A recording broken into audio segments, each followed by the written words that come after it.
Okay, welcome this evening to everyone to our In Conversation with session. My name is Ruth McCarthy and I'm a peer support pharmacist here at the IIOP.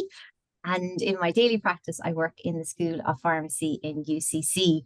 So tonight's session is about developing the leadership agenda in Irish pharmacy. And so we're going to hear about the IIOP Lift Leadership Programme.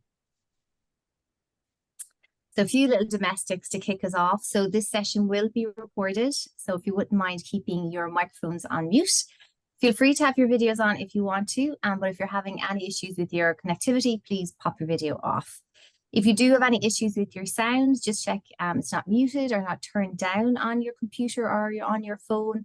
And if that doesn't resolve it, maybe just log out of the call and log straight back in on the same link. We're going to use the chat box tonight. So if you have any questions or comments during the session, I'm going to come to them at the end of the talk and we'll go through them at that point. And just to let you know, we may use some anonymized information from the webinar tonight.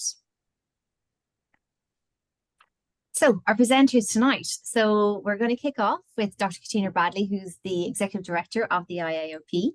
And then David Hession, who's the Head of Research and Impact of Lift Ireland.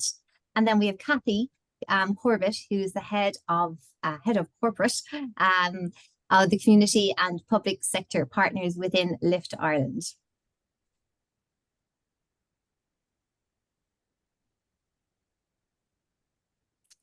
Thank you so much, and I'm going to hand over now to Catriona.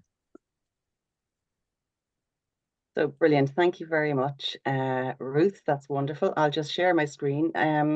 Audrey, are you okay to admit people there as they're coming in, because there's still people coming in through the...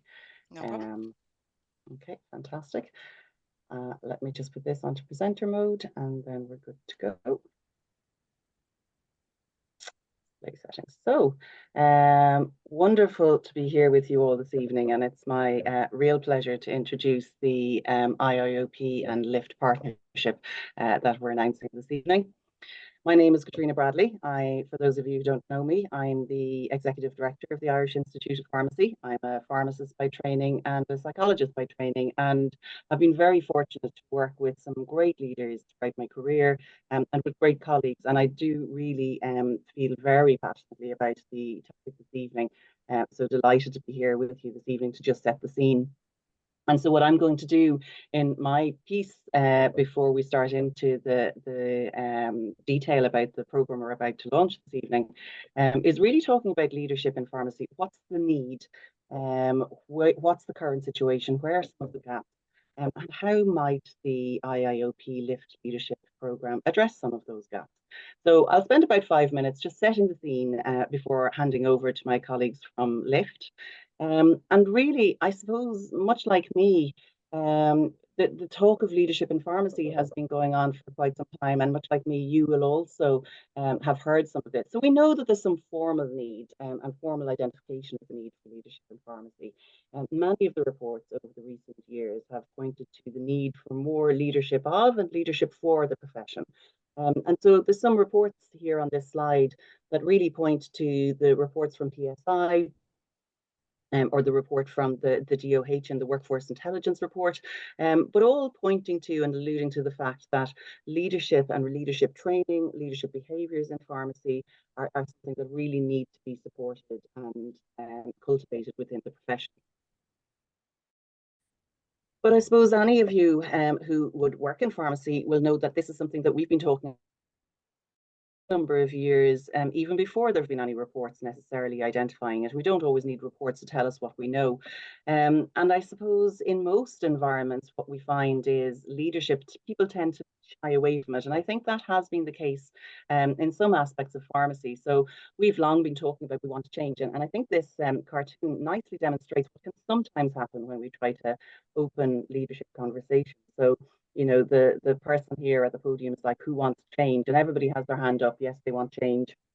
And then we ask the question, who wants to change? And we'll often see this in some quality improvement initiatives. Pharmacists will be quite familiar with this cartoon. But then when we go a step further, who wants to lead the change? Not only do we not necessarily see their hands always, but sometimes we actually see that people remain very quiet or they leave the room. And that's interesting to me and something that's worth talking about and something that we need to have a conversation about in the profession, because I think for a long time, many of us have been saying, you know, we wish there was more leadership in the profession. We wish we had a leadership body, or we wish there was a chief pharmacist leading pharmacy in the Department of Health. And so we look to leadership as being these roles that we think will come in and kind of sort things for us. But that's not really going to be the case. I think leadership, when it is developed well within a profession, it really is collective leadership and everybody playing their part. And whilst, yes, there may be leadership positions or leadership organizations needed, true leadership, and I really do believe this, true leadership needs to come from grassroots, everybody playing their part towards a mutual agenda for the benefit of society and the benefit of patients. And what I've heard over the last few weeks when I've been saying to people, oh, now, would you get involved with the LIFT program? So many people shying away and saying, oh, I don't think I'd be the right fit, or wouldn't be the right person, or I'm not a leader. And I hear this a lot with pharmacists where they shy away from that leadership role because they perceive it to be something different. And that doesn't stop us necessarily from sometimes what I do see and hear is people maybe quietly going, you know, almost tall poppy syndrome. When somebody does lead, and if they're not doing it right, you hear this thing of who does your woman think she is, or who does your man think he is, and should they be leading at all? So we have all this conversation about we need leadership, but oh, it shouldn't be me, but oh, I'm not sure I like the leadership that's there. And I think it's really important that we have conversations about, well, what is leadership? How can we develop more of a conversation, and a robust conversation, proactive conversation in the profession about it? And the other part that I see in pharmacy is we have some phenomenal leaders. And I would actually go so far as to say that most pharmacists that I have met, the majority, vast majority, are leaders in their own setting, whether that's in the clinical setting, in their pharmacy, on their ward, in their shop, in their hospital, across multidisciplinary teams, or whether it's in their organization or just their team within the dispensary, whether it's at a retail level or commercial level or pharmaceutical level. I see leaders working really at the professional level, the representative level, the regulatory. So we actually have a lot of leaders in our profession, and we have a lot of leadership behaviors in our profession. But one of the things I think that has been recognized in pharmacy, actually internationally, it's not just an Irish issue, is there are some pharmacy specific issues. One of them is that pharmacists tend to be incredibly hard on themselves. They tend to set very high standards, and there's a lot of needing to be right all the time, and they tend to underestimate their own competence. And this isn't just me that's saying this, this is backed up by research and evidence. We also know that there's isolation and a lack of formal support structures in pharmacy. Particularly in some roles like community pharmacy, where we don't necessarily always get to speak to each other or have conversations about leadership. And then what we often see is pharmacists are thrust into these positions, be it in retail, in commercial, in teams, in professional settings, without really much discussion or even preparation for that leadership component, the behaviours. So I think what we really need to see, and what I've observed over the last 10 years in the Institute, is there's a lot of leadership and a lot of leadership roles and a lot of leadership behaviours, but we don't tend to talk about it. We don't tend to have confidence in our own abilities, and we don't have the forums to really be able to thrash it out and interact with each other. And one of the things about practice review that I found is people, when practice review has been suspended this year, people said that they loved coming to practice review because they actually met different people. Now, not everybody said they loved it. A lot of people said they loved it because they met other people. They actually interacted on a professional level with other pharmacists and colleagues they hadn't met before. Now, it's a bad day when we need a statutory instrument to force us to do that.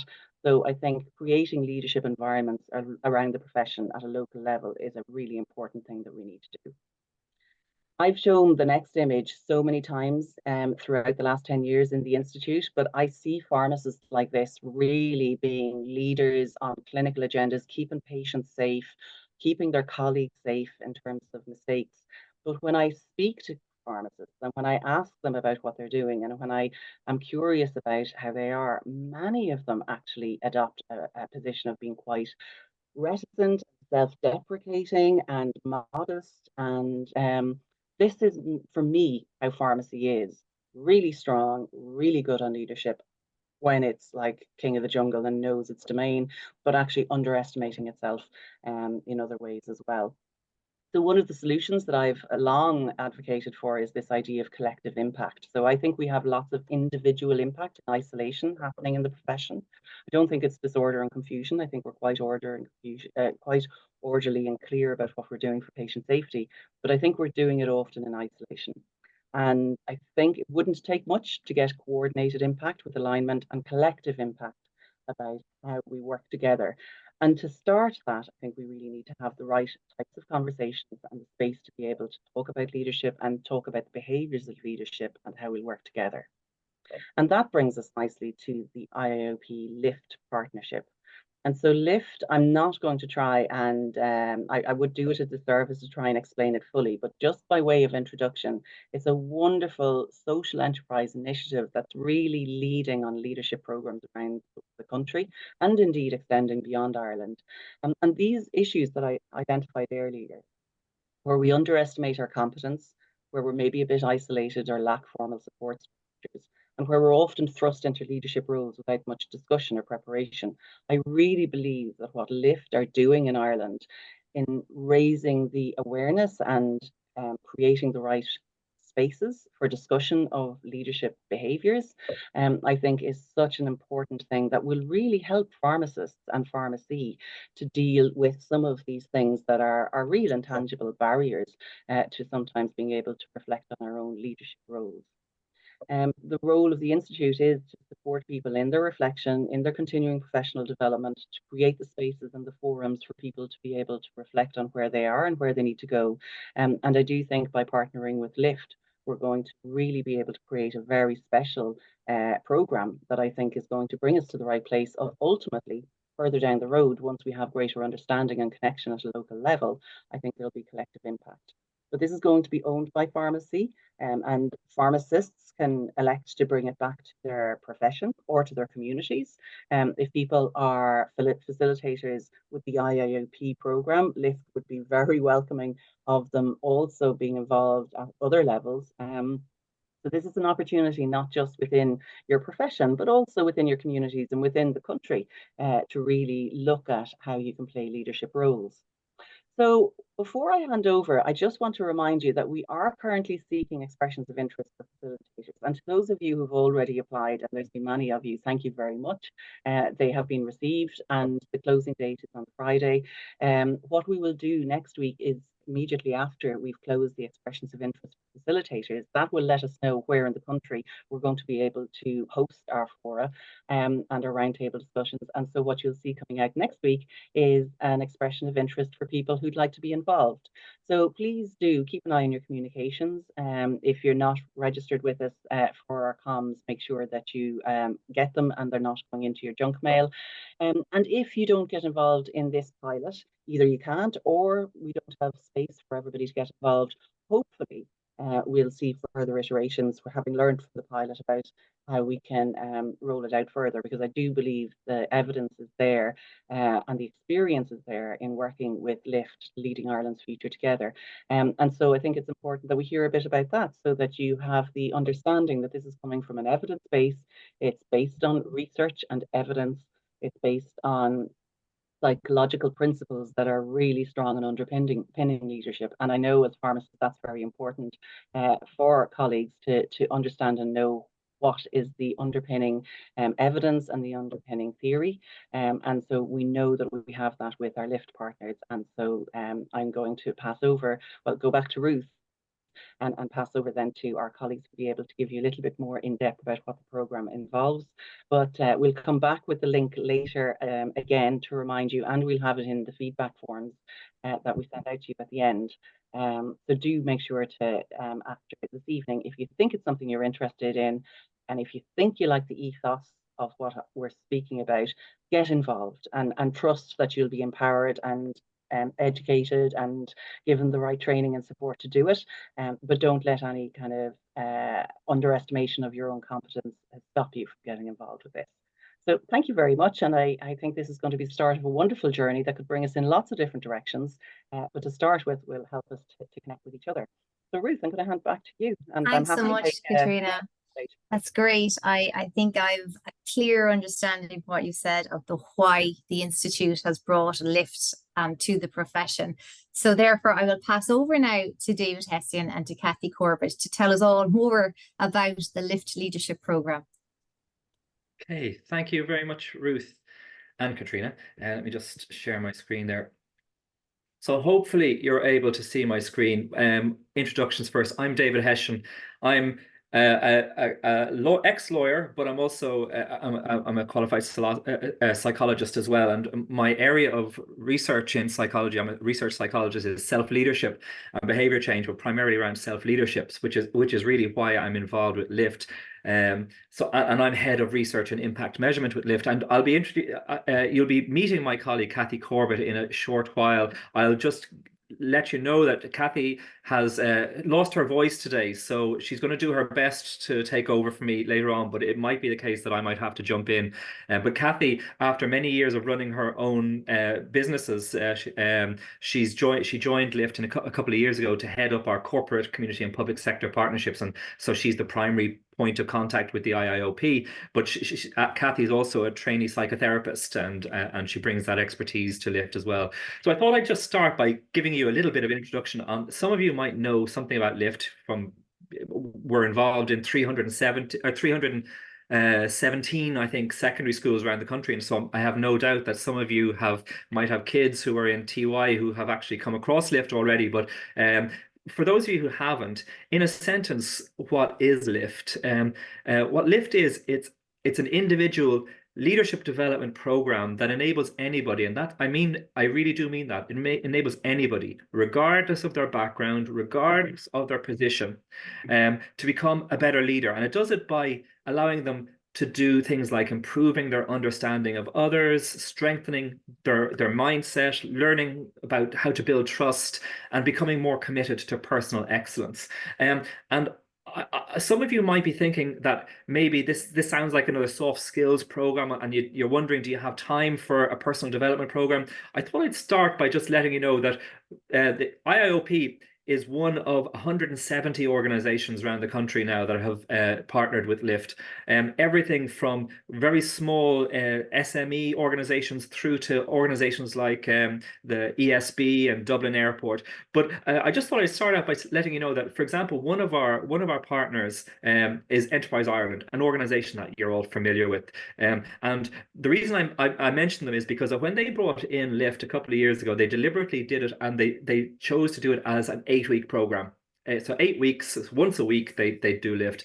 And Claire Power, who's their head of staff, their head of HR in Enterprise Ireland, she was a little bit skeptical at the outset, wondering, was this going to be and just not a program that maybe their individuals were too busy for, because of course, like you, they're all busy people. And I mention them because despite their initial doubts, as Claire has said to us in the last couple of weeks, they saw so much benefit in Lift, and they saw it so quickly that they decided actually to extend the program from 8 weeks to 12 weeks. And the primary thing that they realized was that while it was hugely profound and meaningful and effective for individuals, it was incredibly simple. And I think that simplicity is something that I think is worth mentioning, or is highlighting now, because for those of you who have busy lives and in your business or in your work life, this is not something that's going to take over. I can guarantee that. But at the same time, it's something that's it will make a difference. So leadership means lots of different things to different people. And I wanted to kick off by outlining how we in Lift look at leadership, because we tend to talk about it in a slightly different way than most others. So when we look at leadership, we look at it from two perspectives. Firstly, leading ourselves, and secondly, leading others. And when we refer to leading ourselves or self-leadership, what we mean is effectively each of our own individual ability to influence and control our own behavior. And this is a key ingredient that is missing from most conversations about leadership. When we talk about leadership, we tend to think about who is in that position or has that title that gives them the role of leader. Who is the CEO? Who is the manager? Who is the boss or the captain. We tend not to look at leadership first and foremost starting with ourselves, but in Lift, that is where leadership starts. And it is incredibly important, because if any of us, if we don't have mastery over how we lead ourselves, we cannot control how we're going to influence or lead other people. So that's really the starting point. And when we talk about leading others, we're talking about something in Lift. When we talk about in Lift, we're talking about something incredibly simple. I suppose what we're talking about is that anytime any of us, in whatever context we find ourselves, anytime any of us does anything that might exert an influence on the people around us, then we are leading them. So whether that be at home, within our families, whether it be with our colleagues, our patients, customers, friends, anytime any one of us acts or talks or makes a decision that influences somebody else, that maybe somebody else is aware of, and that might make them change their thinking or change their attitudes or change their behaviors or even just question their behaviors, then we have led them. So for example, I have 4 young adult kids living with me here in this house, and every single day I'm making decisions, I'm saying things to my wife, I'm talking to my kids, and every single thing I'm doing is rubbing off on my kids one way or another, either consciously or subconsciously. And it may be changing the way that they talk to others, the decisions they make. And in that respect, I've led them. Often I'm not trying to lead them. I might not be even aware that I've led them, but I have led them, because every single one of us every day has influence that we bring to bear on the world around us. And the question is that influence positive or negative? So every time we exert positive influence on anybody, whether that be a customer, a client, a family member, a friend, anytime we exert positive influence on them, we have led those people. So what I guess my point is that leadership should not be considered to be equal to a role or a position. Leadership happens all the time. It's dynamic. Every single one of us is a leader every day. We're both leading people because we're influencing them, but we're also following because we're being influenced by the same people. Leadership is not something that we choose. Leadership is something that happens within every one of our lives every day. It's absolutely not about position. And I loved hearing Catriona say that leadership doesn't equal leadership roles, or there's a tendency sometimes to think that leadership just exists within leadership roles. That's just not the case. Leadership happens within all of us every day, and we all can improve that leadership. So I'm absolutely delighted to have heard Catriona's introduction there, because it's clear to us, I suppose, in Lift that the IIOP and Lift, we share a really important basic understanding about leadership, which is that leadership is less about position and more about our behaviors. Every single one of us, we can exert good leadership behaviors or poor leadership behaviors. And at its heart, what the Lift program is, it's a behavior change intervention, effectively, that focuses on key leadership behaviors. When you look at the Lift Roundtable, it's an incredibly simple intervention. I call it an intervention, but it's effectively just a weekly process that you do once a week. But it's an incredibly simple process. But at its heart, it has a core psychological principle, which is at the root of self-leadership. Because you might wonder, what is the most important step? If any of us want to improve our leadership and improve our influence, what is the most important step we can take? And what research has shown is the most important thing that any of us can do in order to improve our leadership is to get to know ourselves better. Improve our self-awareness, improve our knowledge of things like the triggers for our behavior, our habits, our patterns of behavior, the influences that are brought to bear upon us. Because the more we understand what those triggers are, the more we understand how our patterns of behavior operate, the more we can consciously influence ourselves and control those behaviors. And that allows us to be a much stronger positive influence on other people. We'll only be able to lead other people better by learning how to lead ourselves better first. So Lift is all about leadership behaviors. And what we do in the Lift process is we look at one leadership behavior per week. So what are the leadership behaviors that you would learn about over the course of a Lift program? Well, we have developed effectively, or we've categorized leadership behaviors into 4 pillars. And these are the pillars that would be used throughout this program. And those pillars are, firstly, learning to lead better by improving our understanding of other people and ourselves. Secondly, learning to lead better by building up a stronger mindset that allows us to get through and past problems, and have the right attitude that allows us to lead others. Thirdly is learning to lead better by building trust with other people, because nobody will follow somebody that they don't trust. So building trust is an absolutely core element of leadership.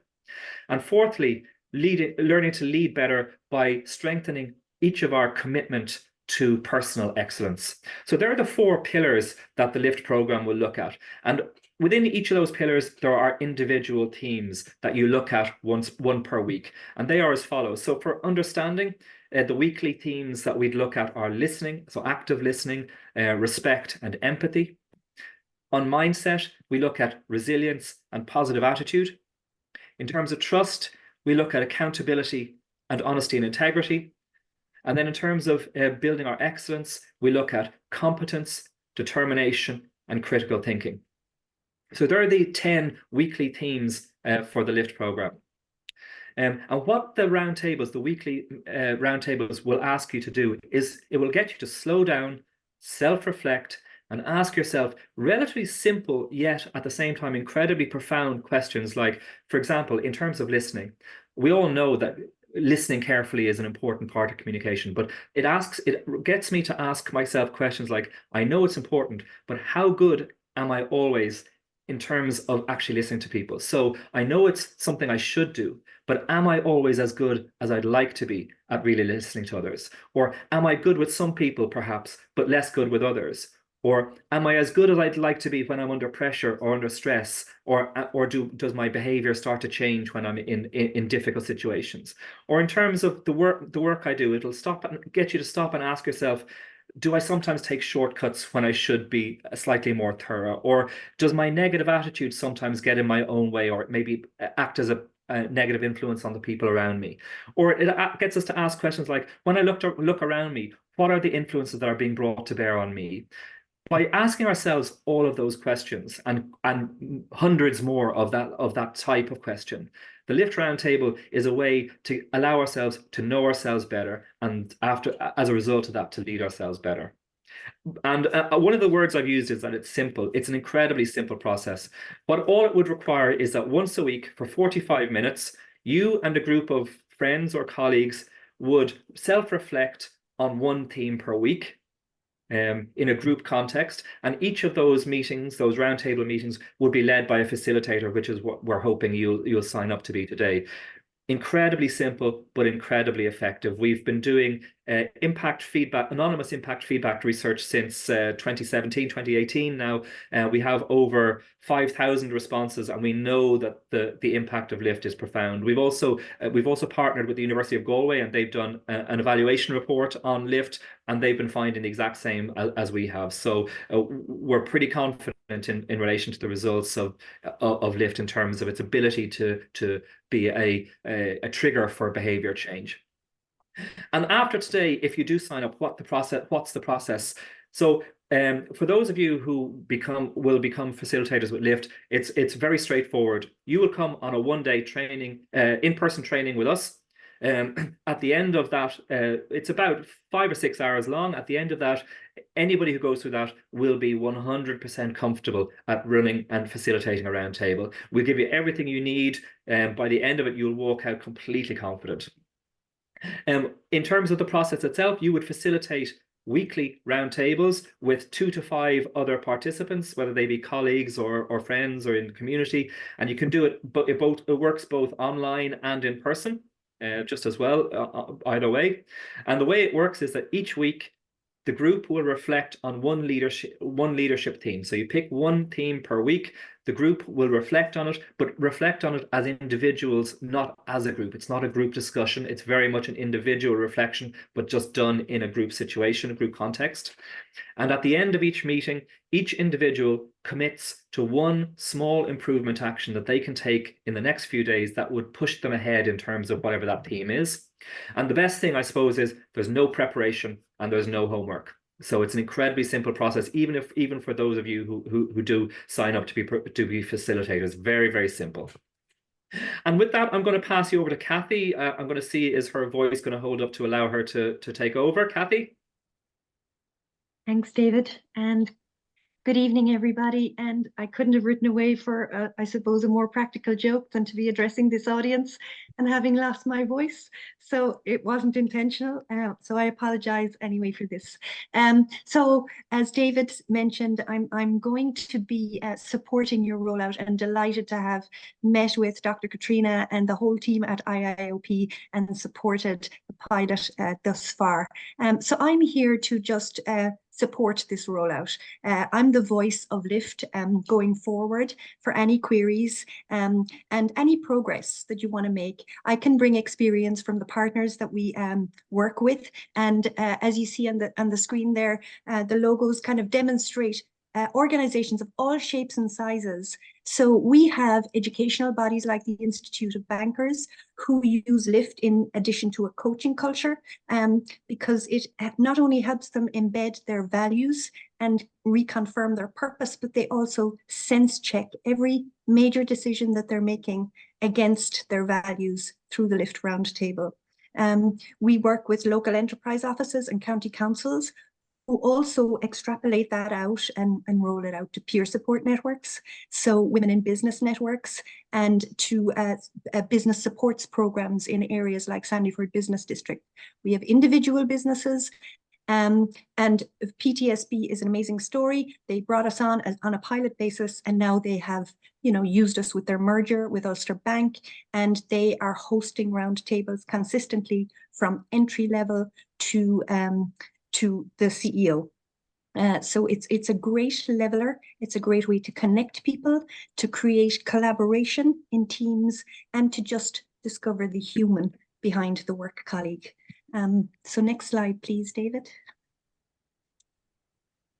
In addition, so we are a not-for-profit organization. So in addition to partnering with us and rolling out in your own organization, another beauty of LIFT is that we allow access to other groups that would not otherwise be able to afford access. So with money that we have left over from partnership contributions, we gift LIFT to marginalized communities and to charity organizations and to educational bodies, particularly focused towards youth, so that we create a sustainable focus on what good leadership means and how people can exert better influence, not only for this generation, but for future generations. We call it our Robin Hood model, and it is also a great tool for individual organizations to sense check against their corporate social responsibility, because this community experience is really prevalent now. And with the Triple-D directives going forward, it really allows organizations to sense check their own purpose and values, but also those of their suppliers and their end users. So going forward, as those directives get, there's more stringent controls, LIFT certainly helps to keep focus on that and in alignment. Next slide, please.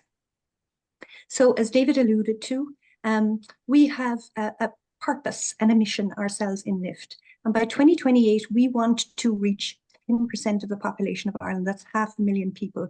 We're currently around 80,000 people participating in the LIFT program, and we have 4,000 trained adult facilitators.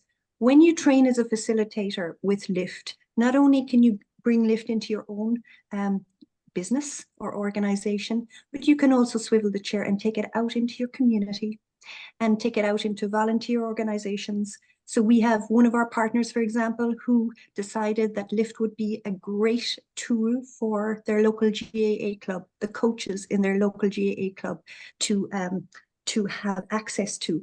So she independently rolled out LIFT to 5 coaches who were working with teenagers and found the benefit immediately impactful. And they all gained great experience from it. So we deal with 170 plus partner organizations at the moment. And as David alluded to, again, that anonymous feedback has given us indication that those stats, 97% of adult participants, they improved their understanding of what really good leadership is all about at its essence. And the 83% statistic is really mind-blowing, in my opinion, because this remains static across the years that we have been rolling out LIFT. So the numbers have increased in their thousands, but still over 83% of people noticed changes in their behavior because their self-awareness heightened and their commitment to want to do something to get a little bit better and to iron out the creases in their behavior. They made that commitment. So we're very proud of that statistic. We chose some partner testimonials to show you, and actually coincidentally, these partner testimonials are all from one partner.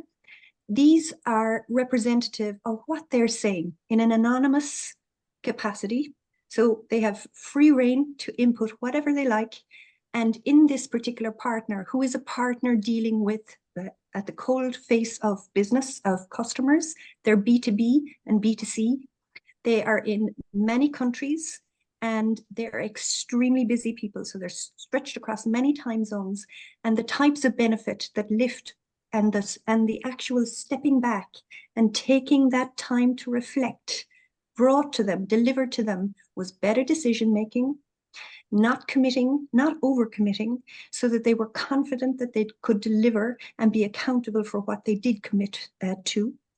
Their sense of positivity, their positive attitude and disposition increased, which really helps their sense of well-being in a highly stressed, what can be a highly stressed environment. And taking time out to reflect also improved, I suppose it allowed them to tap into their executive functioning in their brain. So their critical decision-making was improved. And also listening to other people brought in that sense of connection, deeper understanding, and this decision-making and a higher sense of well-being allowed them just to function that little bit better. So they're the types of feedbacks that those quotes represent. And the next screen, please. And so this is the last screen that I have for you. And this is from a healthcare company in Dunleary Rathdown area. And they partnered with LIFT a year ago. And Tony Pettit, the chief of staff. So this is a global healthcare organization. So it's the LIFT process is run from Ireland through the Irish office. But they also connect in people from outside Ireland in the round tables. And just that second part of the quote, LIFT Ireland is impacting our people across the globe to be more accountable, more human, and more reflective about how they turn up to work every day. So I think that any day that something can deliver that impact, it's a good thing to wrap your arms around.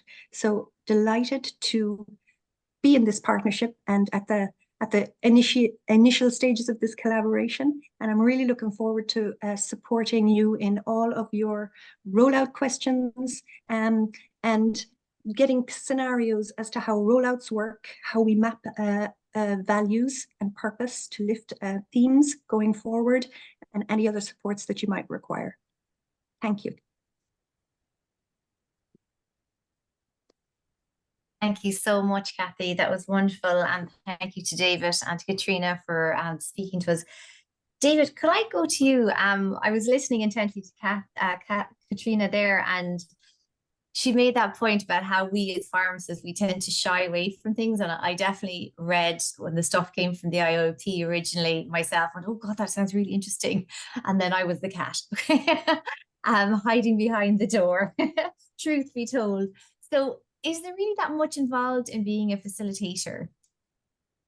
Yeah, that's a fab question. Thanks, Ruth. So yeah, I know that a lot of people probably have done facilitation in other aspects of their lives. And normally the role of a facilitator is for he or she to draw people out and to get them to engage more and have a very active role in trying to run a session. And I want to be absolutely at pains to say that that's not what being a LIFT facilitator is. So when we talk about facilitation of a roundtable and LIFT, it's very much facilitation with a small f and not a capital F. It's a very really, as Cathy often says, being facilitator of a Lift Roundtable is almost like being the host of a book club, in the sense that you're not meant to be the expert in world literature. You're just there, the person who brings people together and gives them a space to express themselves. It's a process that's incredibly simple, and it's so simple. Let me just expand on that. It's so simple that, for example, the process that IIOP would be doing is the exact same process that transition year students from 312 different schools around Ireland will be doing, age 16 or 17. They have learned to be facilitators just the same as the IIOP facilitators will be. Equally, we have facilitators who are the judiciary, the Irish judiciary, the High Court judges are trained as facilitators and running roundtables among themselves, but so are ex-prisoners coming out of Mountjoy prison. And I just think that's a lovely kind of juxtaposition, that the exact same program being done by the judiciary has been done also by ex-prisoners. So anybody from any background and any educational ability can be a facilitator. And it's certainly the vast majority of people who are our facilitators have never done anything like that before. But within a week, or certainly after the training, after the three or four roundtables that you do during the course of training, everybody feels very, very comfortable and confident with it. I can turn into the lion any moment. Thanks, David. And if anyone else has any questions, please pop them in the chat for me, and I'll ask the panel on your behalf. Catriona, if I could pop over to you. So David has reassured me that it's not overly involved and I could cope. But what would it look like, just like, I suppose, from a practical perspective for me as a pharmacist in Cork, how would it actually run? Well, first of all, I think it's great that, you know, you would be your pharmacist in Cork, not having to move from Cork, connecting with people in Cork. So what will happen is the first phase is people just apply for the facilitator role, and Audrey will be putting that a link in the chat, but it's available on the website as well. And it's a relatively simple application form, and fill that out, send it in, and then we'll get back to you if you're chosen as a facilitator. What we will be doing in the first round is making sure it's geographically dispersed around the country, and you'll come for 1 day training with LIFT and IIOP. It'll be in Dublin and accommodated so that you can kind of people can travel in the morning. We'll have a number of hours and then head away before the traffic, hopefully. And you then will be given a Zoom account. So you will be also forwarded the names of the people who are going to be in your roundtable discussions.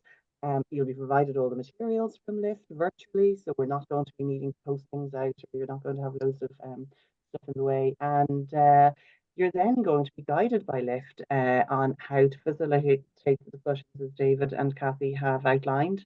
But the IIOP will be there, as we have been all the way along with the practice review, the e-portfolio review, the e-portfolio, the reflection, to answer any questions, to facilitate and to support as much as possible. But really, the evidence shows that once the groups are set up, they tend to self-form, and the work happens within them, and we stand back and let people get on with the learning process. I don't know, Cathy or David, if you have anything additional to add to that, but that's kind of what somebody can expect, I think.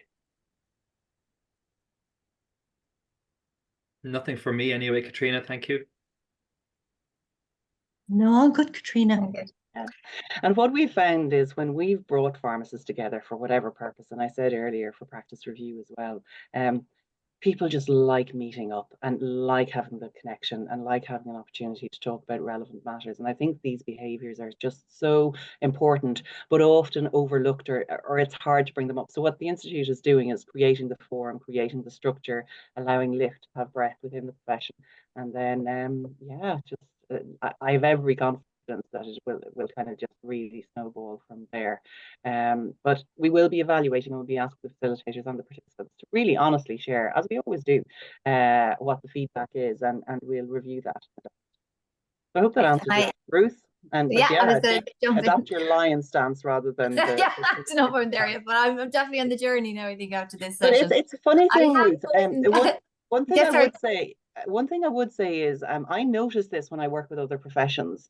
As pharmacists, if there's an idea, whether it's prescribing, whether it's an initiative, we tend to bring our professional pessimism to go, oh, but now let's look at all the possible things that could go wrong there. And I think it's just brought into us. We don't always do it, but I do notice other professions being much more, sure, we'll give it a lash and see. I just do think we're incredibly harder on ourselves sometimes. So I'd urge people to just, even if it feels a little uncomfortable, just really embrace it and go for it and see what happens. I have a question here, just wondering if someone is a participant in the program versus the facilitator of the program, would the program help them with that kind of sense of being overwhelmed and burnout in the job? Is there, I suppose, does the program help in that space? I can take that, Cathy, if you like. Thanks, so, well, what I would say in answer to that is we haven't done any research in relation to specific how LIFT has impacted specific people. Well, we have, in fact, what we've done is we've looked at all the thousands of feedbacks we've got, and we've effectively put them into buckets of whether it's improved people's interpersonal relationships or whether it's improved their ability to conduct their work. And we found that LIFT can impact people in any way, in whatever way they need it to be impacted. And the reason for that is because LIFT effectively, it wraps around you. It meets you where you are. So if your issue happens to be around burnout or overwhelm at work, what you'll find is that the way that you reflect on the themes tends to keep coming back to the issue that you're facing. So you'll find that, and really what the process allows you to do is to work out your answers for yourself in a kind of structured way. So we don't have specific research that says X% of people have said that overwhelm or burnout or stress at work is impacted. But what we can say is that LIFT can allow you purely through the process of deep self-reflection to start working out your own answers to those questions. And that might sound slightly trite, but actually it's the core and the basis for the solution to most of our human problems, whether that be at work or at home. So I would say, I don't know if Cathy wants to come in, but I'd say that if we trawled through through the comments and the feedback that we've got, I'm sure I would find many examples of people telling us that they have that it has assisted them in the way that they deal with pressurized work situations. For example, I know, for example, I did some research just on one of our University of Galway students, and for them it was very interesting. A high proportion of them talked about the way LIFT had assisted them in terms of their motivation to get through college work, because of course that's what the issues that they were facing were. Whereas in terms of we work also with for example, Laura Lynn, the Laura Lynn Foundation, where the feedback we got in relation to those people was they felt it allowed them to improve their sense of how they dealt with the very vulnerable families that they were dealing with, because of course that's what the context in which they did it. So it very much meets you where you are, and whatever the issue you are facing, it allows you to deal with in a very profound way, I think. Cathy, isn't that fair to say? Absolutely. And I would add two things to that. The first thing is I particularly ran roundtables online during COVID, and I noticed a lot of people coming on who were experiencing burnout. And I noticed a lot of particularly hospital staff coming on during that time. And they needed that 45 minutes to step back and reflect for the very reasons that David illustrated. So it did give them a sense of actually you become solution orientated, and you do focus on having a positive disposition towards, you're empowered and your sense of agency to come to your own solution to the issue comes to the fore. And the second thing that I would suggest is that the trusted circle that's developed through the rollout of the LIFT Roundtable itself, you're going to be the same group for a consistent number of weeks. And that group doesn't comment on anybody's input, but things are revealed through the group. And just by saying it, kind of takes a little bit of the burden or the feeling of burden off of you. I know when I put a name to something and I express it, it lessens it for me. And other people see that happening in the process, and it gives them an opportunity afterwards, if they want to connect and say, can I talk to you about something? You know, it reveals the very fundamental and core human issues that we all have in our lives that we may not otherwise have an opportunity to express at work. And if I Thank you, can come guys. in on that, Ruth, Yeah. I'd just like to add to what David and Cathy have said, because anybody, you know, people will know that I undertook the burnout study in the profession, and for David and Cathy's benefit, like it was about 62% were demonstrating burnout. But we could easily do a validated measure before and after and kind of look at that. But what we did find is there was a couple of specific things that really did predict burnout amongst the pharmacist cohort. And one was psychological safety. And the principles that are adhered to here and discussed here really do contribute to psychological safety. But even more so, what I would love to see pharmacists doing is actually, if they've experienced this, if they find that it's good, they actually can bring it into their own workplaces, you know, in partnership with LIFT. So the Institute isn't necessarily wanting to own this. We want to embed it and make it available, but there's nothing to stop people from having that ripple effect into the work environments. And something like this would certainly help address the issue of psychological safety. And the other two aspects that were predictors of burnout in pharmacists were optimism and hope. And I think the fact that we're talking about positivity and the connection with people and being able to, anytime we see that happen, people talk about having better interactions, being more positive, being more hopeful after they have connected. And we have that experience from the PSP agenda. So I would hypothesize that it absolutely is going to help, even if the evidence isn't there just yet. But we could certainly, I think it's worth actually possibly building that into the assessment of it. And we'd be happy to help LIFT do that as well. Because there is one role that the additional to the usual program that the facilitators and contributors and participants are going to be doing, which is helping us evaluate if it's useful or not. Because clearly, if it's not useful, all the evidence points to say that it is. If it's not, we'll evaluate and we won't do it as a rollout. If it is useful, we'll try and get behind it and see how we expand it. So, you know, we will be looking at this from an evidence base, which I know pharmacists tend to like to hear as well. Thank you all. That's very good. Catriona, this question is probably best answered by your good self. The question is, the expression of interest refers to organising an informal connection between the participants and then also mentions one informal gathering. Are these two things different? Are they one and the same thing? So this is something for Cathy and David. I don't know if you may have seen this in the application. So we are going to, in knowing that people are strapped for time, that it's difficult to organise venues, that we're trying to make this sustainable so that you can't be trying to organise venues or rent places out. It's going to be done virtually, and therefore we'll provide the Zoom license and that. However, there'll be local groups, and one of the key aspects, I think, is developing those local connections. And so the role of the facilitator, we'd love to see them just organise maybe one informal meet. Could be coffee, could be going for a walk, could just be meeting up in one of the work environments. Some people may choose to do this in their work environment. They could do it in a hospital as part of the, you know, a lunchtime session. So there's lots of different ways it could be done depending on where you're based.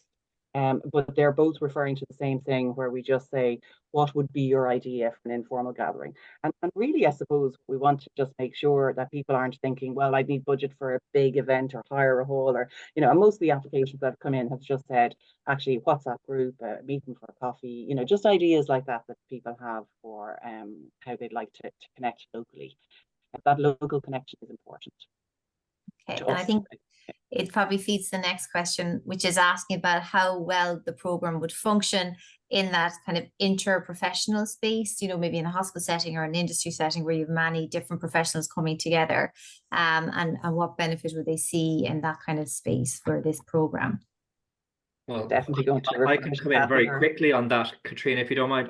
Just to give you an example. For example, we did one of our partners very early on was I won't say who it was, but it was a very large organization where there was a shop floor element and there was a back office element. And over the course of a number of years, there was tension between those two functions. I think they saw each other as being as not necessarily part of the same organization. So when the Lift roundtables were brought in, they deliberately decided to do them as cross-functional roundtables. Because what the chief executive at the time wanted to show was that behind those functions were ordinary people sharing the same kind of issues on a daily basis. And they really, as Cathy has said a couple of times, they wanted people to see the human behind the position. And it actually was incredibly powerful at breaking down very meaningless barriers between people. So I know the end of that question was, what would you see as the potential benefit in that scenario? And certainly we have seen that on multiple occasions. It's an incredible, you'd be surprised at how quickly you get, even if you think you know your colleagues already, how quickly you get to see sides of them that you really had no idea about beforehand. So it's an amazingly powerful tool to kind of break down cross-functional barriers, I would say. Great. Thank you so much, David. Cathy, I might bring this question to you. You mentioned earlier that Lift is a non-profit organisation. So who actually funds Lift? So Lift is funded by public sector and corporate contributions. So to support the partnership rollout, we charge an annual contribution. And because this is behaviour change, when a corporate or a public sector body partners with us, typically we it's not microwavable. Behavior change is a process, and it has to be deliberate and systematic. So we enter into an agreement, a relationship agreement, for a number of years, and it costs Lift a certain amount of money to support and process the rollout of that partnership. But any remaining funding, and we're very spendthrift in Lift, and any remaining funding goes towards the future of Lift, goes towards leaving a legacy, goes towards engaging youth and changing behaviours for the future, and it goes towards those charity and community organisations. So that's how we're funded. We do apply for some other public funding, but largely it's corporate and public sector funding. Thank you, Cathy. That's very good. Down to the practicalities, these weekly roundtable sessions, how are they meant to work? Are we meant to meet up for lunch, or how are they organised by the group? So I'm going to take that because I think we're going to we're not working in an organisation where we're dictating this. There's going to be an element of people self-forming. And so what we have asked is for the people who are going to be facilitators that they're making themselves available for one-day training. Then when they go back, they'll be connected with, and we are going to, the question there is, will you be assigned participants, or can you be a facilitator and recruit? So we're going to potentially do a bit of both. We're not precious about it, but we are trying to make it a process that's going to work and be sustainable. And we're going to learn from this. This is a pilot to start with, to see what does work best. So our thought on it was that people would be assigned to participants locally, so that there would be local groups, and that the IIOP would facilitate so that individuals weren't going out and having to recruit people, so that they'd be assigned. Having said that, it is supposed to be inclusive. If there is space, I've no problem with other people locally coming onto it. But I suppose at the moment you would be assigned the group, and then it's your role to negotiate as a group what's the best way to be able to manage that in terms of meeting. And that is going to take a little bit of getting used to, but we do have the likes of Cathy and David, who've done this in so many different formats and so many different organizations and so many different places, that's why I have every confidence, like, there won't be a situation they haven't really come up against. So we'll be advised with them, and this is really an emergent process for how it actually works in pharmacy. And I've been very upfront with Cathy and David from the beginning of, we're not a big organization. It is very disparate. People are working, they're very busy in different places, but they assure me they've pretty much seen every format. So they're going to be the ones guiding us, and I think we feel very fortunate for that. And just going back to the funding one, I think that's a very good and pertinent question. It's a very good in terms of critical evaluation, and we asked the same thing initially, but this was all procured through public procurement as well. So there was an expression of interest form done out, because obviously we're in receipt of public funds, so the governance is there as well to make sure that that has been addressed. Just so that people are aware. But I do think the idea, we're probably benefiting from the fact that there's much bigger corporate clients that are working with Lift, and then we would have a much smaller amount, because our turnover is well, we don't have a turnover as such, we're receipt of public funds, so that's been taken into consideration, and that is a really good philosophy and approach that I think is aligned with that idea of leadership and making it accessible to people. So that really fits with my values, actually, of rolling out a leadership program. Cathy, do you have a comment on that? Yeah, actually, I will add to that, Catriona, because that's a very important point that you touched on there. You know, we don't create a barrier for access to anybody. So turnover is one factor that we really do take into account. So, you know, negotiations are always possible. And also, we do have, I suppose, one or two scenarios where there are booklets in schools, and we have corporate sponsorships for ads for those. So, you know, it's and public members of the public can contribute to Lift as well on our website. So donations are possible. If people like the idea, if they like to, you know, get into the community spirit of granting access for the future generations, then they can donate as well. And Cathy, can I just ask, can you elaborate at all on that question about will people be assigned, or what's your experience of people being assigned or people being asked to recruit? I presume not having to recruit is preferable, at least in the first stage. Absolutely. The biggest success that we see is when people volunteer and they really want to become part of that psychologically safe growth. You know, it's a process of growth and development. It's a process of creating positive influence. And, you know, we really get the best measure of success when Lift is socialized, and I can help with terminology to that end, and that people volunteer their time because they're open to the experience. And that's what creates, you know, really positive experiences through the process. And that's actually a very nice build on kind of reminds me to say that, you know, the facilitators will have volunteered, they'll be trained. We will then base the expression of interest for participants based on where the facilitators are. So we will be able to assign people who have demonstrated interest, who are interested in doing it. And then there will be a small amount of kind of thinking about what's the right time of the week to facilitate the group. But really the IIOP are trying to take the heavy lifting of the admin out of it as well, and doing that for them. Okay, Ruth, so I think that answers those questions. Yeah, sorry, we're running low on time. So thank you all for your excellent contributions. Thanks to our participants for their questions. We will call it a day there. Just to remind you all to write up your e-portfolio CPD reflective cycle at the end of this with your learnings on tonight's session. Earlier we popped into the chat function the link for the expressions of interest. If you're interested, there is a closing date on that, and that will be this Friday the 8th.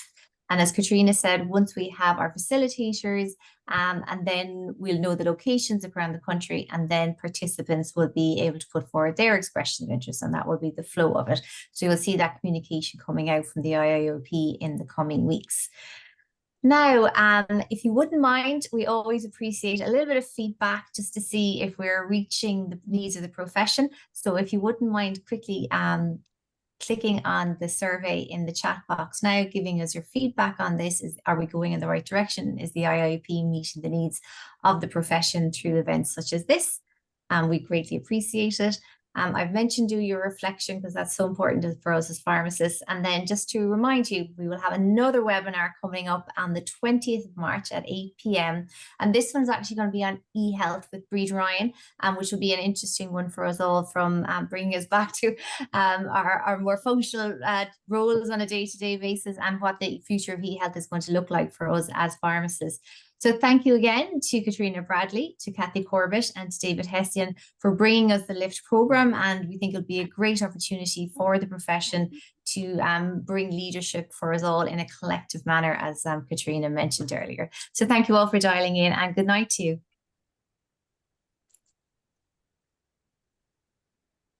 Thanks, everyone. Good night.